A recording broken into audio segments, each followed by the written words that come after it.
Assalamualaikum warahmatullahi wabarakatuh. Selamat siang semuanya. Perkenalkan, kami dari kelompok 5 akan mempresentasikan mengenai hasil wawancara kami yang berjudul Analisis Koperasi Mahasiswa Universitas Siliwangi dalam mata kuliah Manajemen Koperasi dan UMKM. Berikut adalah anggota kelompok kami yang terdiri dari yaitu saya sendiri, Sastra Raya Sunarti Putra dengan ujung MPM 027, kemudian ada Abi Alfaris, lalu Ricky Kurniawan, Samsul Jufar, dan Fajar Zulkifli. Berikut ini adalah agenda presentasi yang akan kami sampaikan, di mana kami telah membaginya menjadi 8 poin penting. Itu terdiri dari mulai profil koperasi, metodologi penelitian, struktur organisasi, keanggotaan, sampai analisis dan rekomendasi gitu. Nah, untuk memulai pembahasan ini, saya persilakan ya kepada rekan saya untuk menyampaikan bagian profil dan metodologi, yaitu yang akan disampaikan oleh Saudara Riki Kurniawan. Kepadanya saya persilakan. Mangga Kang Riki. Baik, saya akan menjelaskan mengenai profil dan metodologi penelitian. Untuk profil Kopma Unsil, Kopma Unsil ini merupakan koperasi mahasiswa yang telah berdiri sejak tahun 1983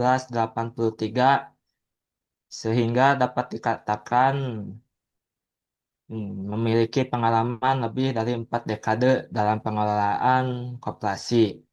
Hal ini menunjukkan bahwa koperasi ini memiliki tingkat keberlanjutan yang cukup tinggi dibandingkan koperasi mahasiswa pada umumnya. Dari sisi visi, Kopma Unsil berupaya menjadi laboratorium kewirausahaan bagi mahasiswa yang progresif. Artinya, koperasi ini tidak hanya berfungsi sebagai unit usaha, tetapi juga sebagai sarana pembelajaran praktis bisnis bagi mahasiswa. Next, Kang.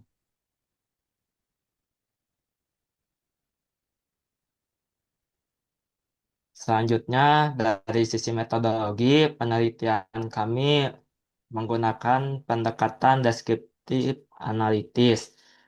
Data ini diperoleh melalui wawancara langsung dengan ketua umum, observasi lapangan, serta studi dokumentasi.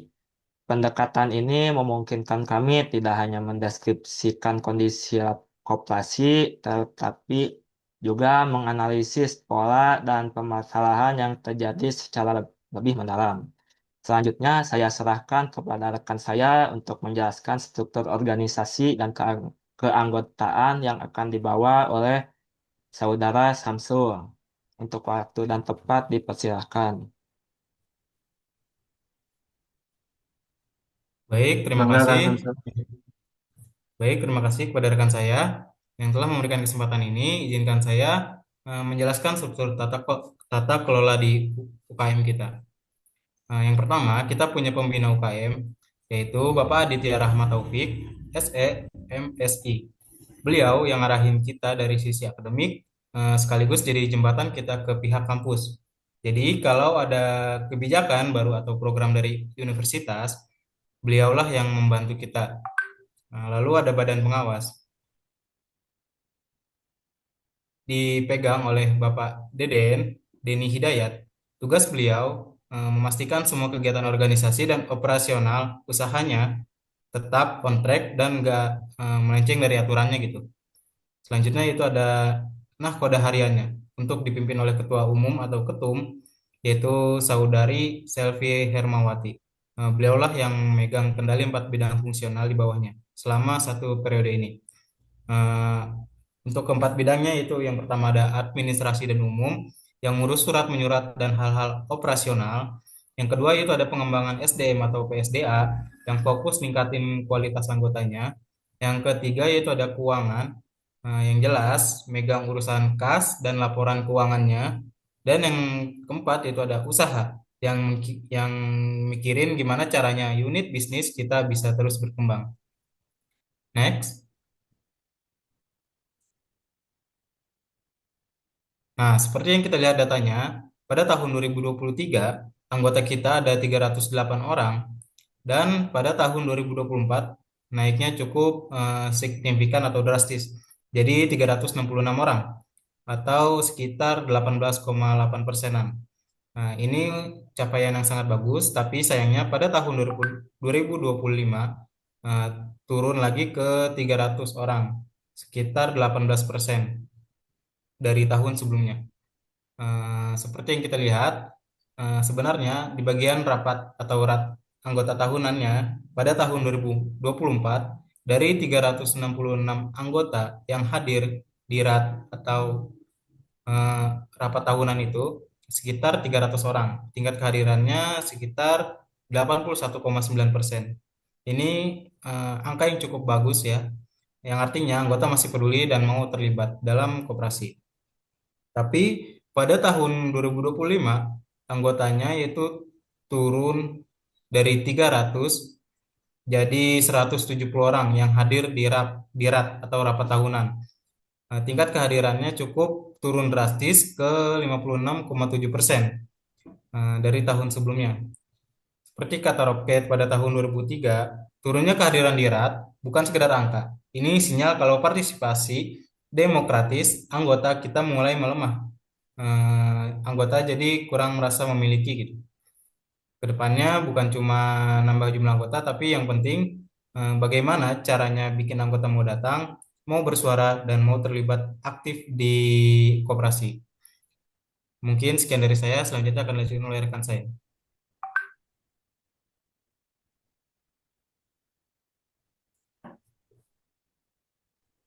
Baik, terima kasih kepada rekan saya yang telah memberikan sedikit waktu untuk memaparkan poin selanjutnya. Di sini ada kinerja keuangan Kopma Unsil, ada struktur permodalan. Saat ini menampilkan tabel perkembangan modal koperasi selama 3 tahun dari tahun 2023 sampai tahun 2025. Ada 5 komponen yang akan dibahas. Komponen yang pertama itu ada simpanan produk.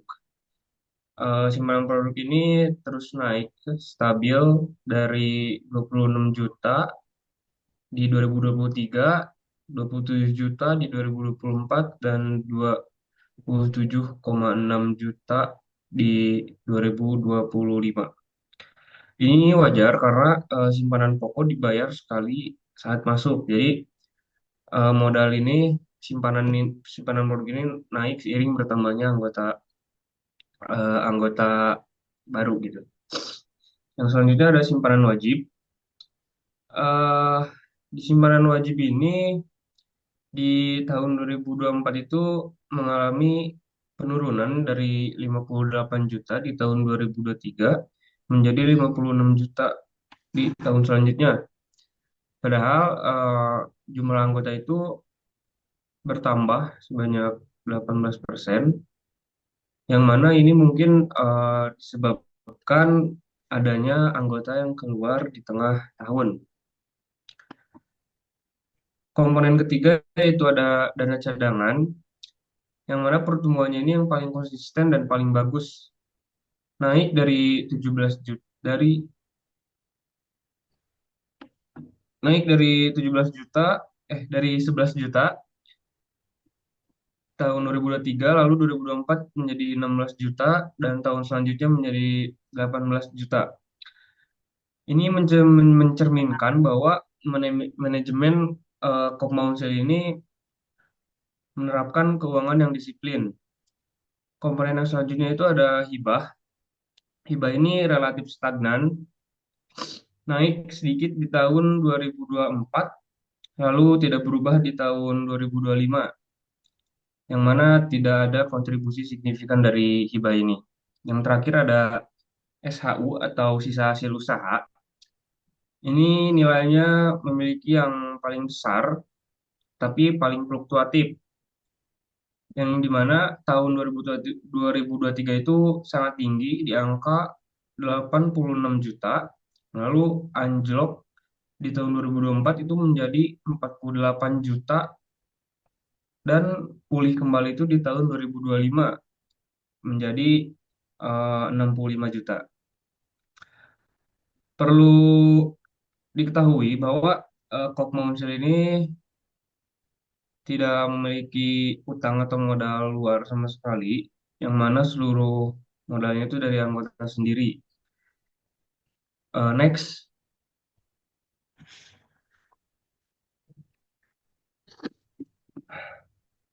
selanjutnya ada kinerja keuangan Kop Maunsil.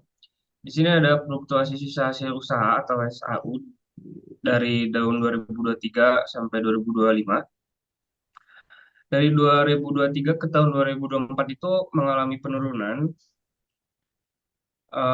sekitar 43%, yang mana ini penurunan penurunan yang sangat tajam, hampir setengahnya hilang dari 86 juta menjadi hanya 48 juta.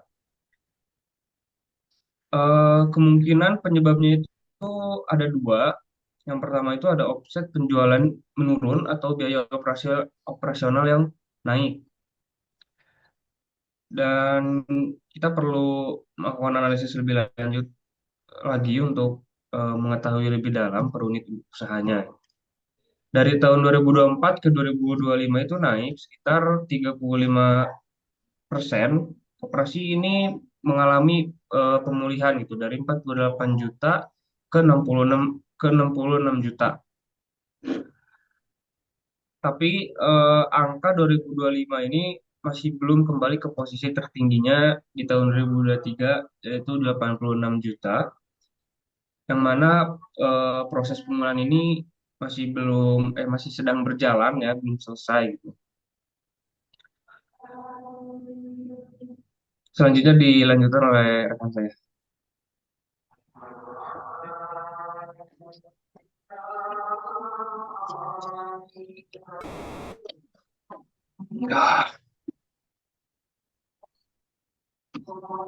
Silakan Kang Aboy.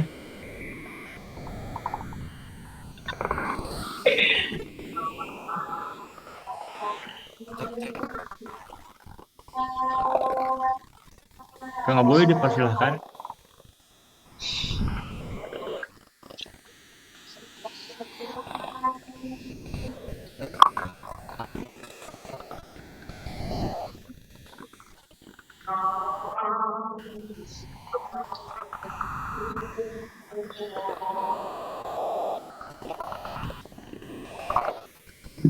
Kang Aboy,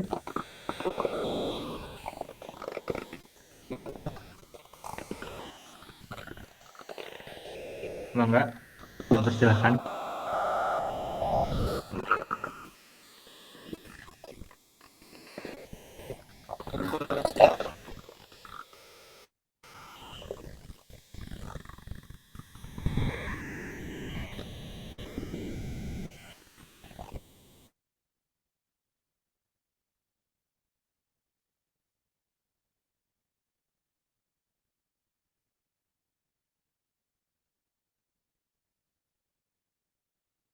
Mungkin bisa pindah dulu ya Kang Aboy, itu sinyalnya mungkin agak terganggu.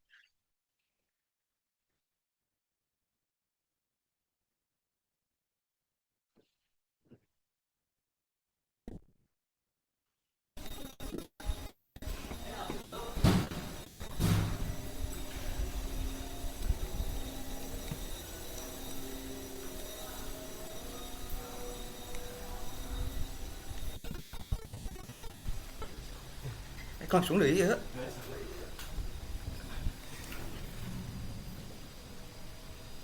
Cek cek. Oke. Untuk sekarang itu ada operasional bisnis ya.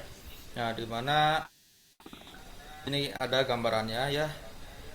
Ada yang pertama itu supplier. Jadi semua yang dari luar ya nggak bisa langsung ke Kismawa, ke kantin atau ke Kopma Center. Jadi harus melalui gudang terlebih dahulu. Nah, dari gudang baru disebar lagi ke Kismawa, ke kantin. Nah, di sini ada Kismawa ya, kios mahasiswa, di mana kios Kismawa itu seperti badan usaha retail gitu ya, menjual makanan ringan, minuman atau ATK gitu. Nah, di sini juga ada produk dari anggota ya. Anggota itu ada makaroni bantet dan juga keripik kaca. Nah, di sini ada paket wisuda seperti bucket snack, hamper. Nah, untuk pembayaran itu udah pengelolaannya udah digital ya, menggunakan QRIS dan juga pencatatan digital. Nah, juga di sini ada program yang sangat bagus, itu program reseller anggota, di mana anggota bisa mengambil terlebih dahulu produk ya dari Kopma untuk dijual kembali tanpa harus ada memberikan uang atau seperti modal dulu ya ke Kopmanya. Jadi ambil langsung sebagai anggota. Nah, untuk yang kantin ini untuk makanan-makanan berat ya. Jadi misalnya batagor, bakso aci, tahu bulat, mie ayam atau misalnya itu nasi goreng gitu bisa aja. Nah, itu melayani misalnya para mahasiswa, dosen dan juga yang lainnya gitu ya. Bisa juga yang dari luar ya, atau yang sekedar istirahat. Nah, juga ada layanan catering ya. Ada layanan catering kampus di mana misalnya ada acara-acara dari kampus bisa membeli catering gitu ya dari eh, Kopma ini melalui kantinnya. Nah, juga ada Kopma Center. Nah, jadi Kopma Center ini untuk bagian seperti cetak, fotokopi dan juga konveksi ya. Misalnya pada awal tahun ajaran sebelum masuk itu ada maba-maba yang membutuhkan alat-alat dari untuk keseharian kampus gitu ya, misalnya almet dan juga dasi atau produk-produk untuk kampusnya gitu. Nah, juga Kompas Center itu memproduksi merchandise ya, merchandise sesuai gantungan kunci yang lain sebagai tanda ini tuh aksesoris kunci gitu bisa aja. Nah, ada juga ada counter pulsa itu maksudnya yang sekarang kan sudah ada zaman digital gitu ya, dimana sekarang pulsa atau kuota itu dibutuhkan sekali, jadi membuka jasa counter pulsa gitu ya. Nah, ada juga skema kemitraan juga via MOU gitu. Oke, next Kang.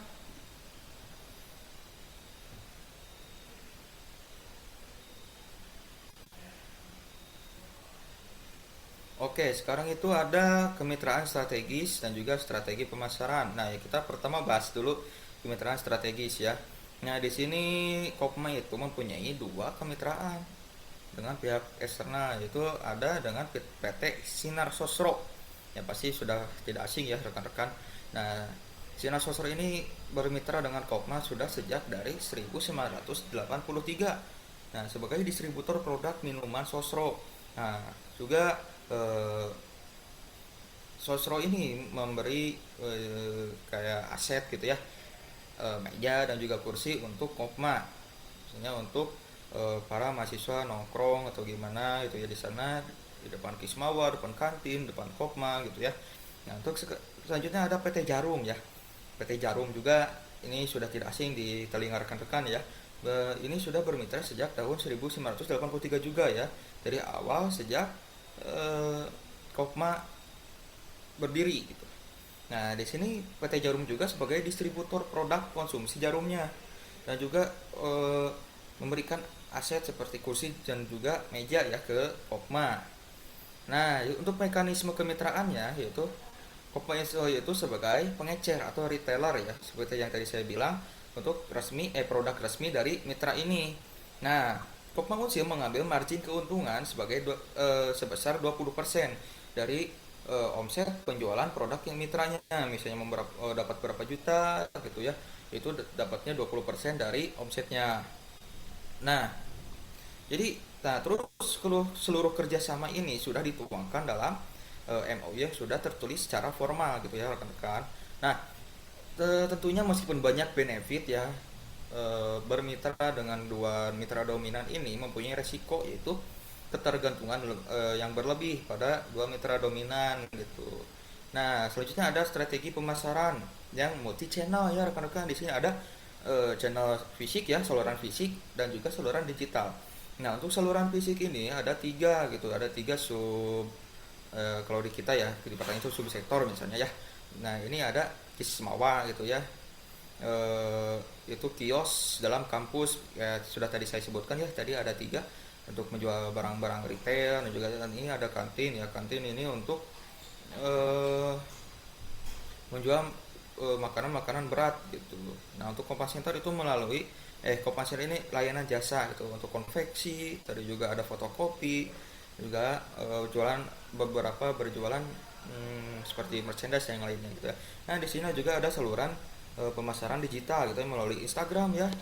Itu ada Instagramnya, ada Kopma Unsil untuk mempromosikan produknya dan juga memperkenalkan bahwa ada susunan-susunan kepengurusannya gitu, dan juga memperkenalkan misalnya ada produk baru itu dilewatkan dengan Kopma Unsilnya. Nah, yang kedua itu ada marketplace ya. Di Kopma Unsil juga membuka marketplace ya, itu misalnya lewat Shopee kalau itu ya di ini ya, untuk mendukung peningkatan penjualannya ya, meningkatkan penjualan dan juga perluasan pasar. Karena seperti tadi ya, untuk mengurangi kepadatan misalnya pada awal tahun ajaran, para maba itu membeli barang-barang yang diperlukan di kampus itu melalui Kopma kan. Nah, untuk mengurangi kepadatan yang terjadi di sana itu dengan membuka marketplace agar bisa langsung dikirimkan ke eh, rumah masing-masing gitu melalui jasa-jasa pengantar ya. Nah, terus juga ada website resminya ya Kopma ini. Nah, ini ada juga linknya itu kopmaunsil.ac.id, yaitu untuk meningkatkan kredibilitas bahwa Kopma Unsil ini sudah memiliki kredibilitas yang sudah bagus gitu. Nah, dan juga sistem pembayarannya ya pada zaman sekarang kan sudah eh, pasti sudah sangat dekat dan juga sangat kental dengan digitalisasi ya. Nah, di sini saluran digitalnya juga Kopma menyediakan QRIS untuk pembayarannya gitu, misalnya di Kismawa gitu ya. Ya, kemungkinan yang lain juga membuka ya di kantin dan juga Kopma Center itu membuka QRIS. Nah, ini ada fitur pendukung loyalitasnya seperti ada reward point, voucher keaktifan, program reseller anggota, dan juga SHU website gitu ya untuk meningkatkan transparansinya. Oke, lanjut. Nah, di sini kami menemukan pada hasil observasi ini ada beberapa yang perlu diperhatikan, ada yang perlu monitor, nah, dan juga ada yang sebagai kekuatan-kekuatannya. Nah, yang pertama itu ada tata kelola ya pada ininya. Jadi pada tata kelola ini sudah kuat, namun pada RAT-nya itu semakin melemah ya kalau dilihat tadi pada data kuantitatif tadi ya. Nah, jadi sudah struktur 3 lapis ya, pembina, pengawas, dan juga pengurus itu sudah baik ya, namun kehadiran RAT ini turun drastis dari 81,9% turun ke 56,7% ya. Penurunannya itu cukup lumayan ya, dari sebanyak kurang lebih 24%-an dalam setahun. Nah, itu merupakan sinyal bahwa partisipasi anggota itu semakin melemah ya. Nah, yang kedua itu di bagian keuangan itu sudah ini perlu monitor gitu ya menurut kami gitu. Jadi untuk keuangan itu sudah mandiri ya, karena nol modal dari luar tapi fluktuatif ya. Nah, soalnya SHU itu anjlok pada dari 43,8% di 2024 ya. Meskipun itu kami masih belum mengetahui sebabnya. Jadi sudah sebutkan ya, ada beberapa indikasi oleh Fajar Jukli, rekan saya Fajar. Nah, tapi setelah itu pulih sebanyak 35%, 35,8% ya. Nah, itu masih belum mengcover penurunan yang sebelumnya. Nah, kejanggalan ya simpanan wajib 2024 itu seperti tadi ya diindikasikan ada tunggakan yang perlu direkonsiliasi gitu. Selanjutnya itu ada diversifikasi usaha, itu sudah terintegrasi ya rekan-rekan. Misalnya tadi ada beberapa unit usaha, ada 3 unit usaha ya di Kismawa, Kopma Center, dan juga apa tadi itu Kismawa, Kopma Center, dan juga kantin ya. Nah, itu sudah untuk masuk ke tadi ya sudah jelaskan, untuk masuk ke 3 unit usaha ini harus melalui gudang terlebih dahulu agar menciptakan efisiensi rantai pasoknya gitu. Nah, juga kemitraan selama 40 tahun dengan Sosro dan juga Jarum memberikan margin 20% yang merupakan itu menurut kami itu merupakan asetnya strategis dan juga berharga. Nah, untuk yang keempat itu ada digitalisasi. Nah, ini sudah ada faktor diferensiasinya kayak QRIS, marketplace, ESHU melalui websitenya, dan juga media sosial aktif. Nah, ini mencerminkan gitu ya adaptasi yang sudah relevan dengan karakter mahasiswa sekarang yang karakternya itu mahasiswa sekarang itu digital first gitu ya. Nah, dan juga transparansi SHU itu meningkatkan kepercayaan anggota ya melalui SHU yang mudah diakses oleh anggota. Oke, next Kang. Nah, sekarang itu kami ada sedikit saran ya dari kelompok kami, kelompok kelima untuk Kopma Unsil. Nah, untuk beberapa bagian seperti keanggotaan, keuangan, kemitraan, manajemen. Nah, yang pertama itu keanggotaan ya. Untuk keanggotaan ini ada besaran itu memperkuat internalisasi nilai koperasi. Jadi setelah pendampingan, jadi setelah ada didikan dasar koperasi itu harus ada pendampingan yang berkelanjutan ya untuk meningkatkan rasa memilikinya sense of belonging ya, eh, agar terasa gitu ya kekeluargaannya untuk menjadi kunci untuk memulihkan partisipasi RAT yang tadi menurun lumayan drastis gitu. Nah, untuk kedua itu ada untuk bagian keuangan. Nah, untuk bagian keuangan itu menginvestigasi penyebabnya anjlok SHU pada 2024. Nah, jadi untuk ini tuh analisis per unitnya, unit usaha, dan omset dan juga biaya operasionalnya pada tahun 2024 gitu. Nah, strategi ini strategi perbaikan ini harus berbasis data bukan reaktif ya. Karena rekan-rekan kalau misalnya berbasis data itu sudah pasti eh, sasaran solusi ini apakah tepat sasaran karena berdasarkan fakta dan juga akar masalahnya bukan kalau reaktif kan itu hanya berdasarkan gejala tanpa mengetahui masalah utamanya. Nah, dan yang ketiga itu ada rekonsiliasi. Nah, mungkin rekan-rekan masih belum familiar dengan rekonsiliasi ya. Rekonsiliasi itu mencocokkan dua data, misalnya dua data catatan keuangan. Nah, itu bertujuan untuk meningkatkan akurasi, konsistensi dan juga validitas datanya yaitu dengan rekonsiliasi itu. Nah, untuk jadi rekonsiliasi data ini untuk menindaklanjuti kejanggalan pada 2024 ya secara menyeluruh dan juga memperkuat mekanisme penagihan simpanan gitu ya agar tidak menumpuk menjadi tunggakan lagi gitu. Nah, terus untuk bagian kemitraan ya itu kami menyarankan untuk ada diversifikasi portofolio mitra karena misalnya yaitu dengan cara tambah mitra baru dari segmen yang berbeda tetapi untuk mengurangi resiko ketergantungan dari dua PT yang dominan tadi. Karena takutnya nanti kalau misalnya dari serah satu PT ini mengubah kebijakan pasti mengaruh pada operasionalnya atau yang lain-lainnya. Takutnya seperti itu. Nah, terus ada yang kelima itu ada dashboard kinerja unit usaha periodik ya. Jadi untuk membangun sistem monitoring bulanan yang bisa diakses oleh pengurus inti agar misalnya penurunan itu terdeteksi ya. Jadi enggak misalnya tadi ada penurunan susah gitu ya. Jadi enggak ada inisiasinya. Nah, jadi untuk ada inisiasinya diperlukan monitoring dulu bulanan yang bisa diakses oleh pengurus inti untuk menginisiasi atau mengantisipasi penurunan yang berlebih gitu agar terdeteksi lebih dini sebelum berdampak lagi pada SAU tahunan. Oke, mungkin selanjutnya akan diserahkan lagi kepada moderator Kang Sastra. Untuk selanjutnya itu ada.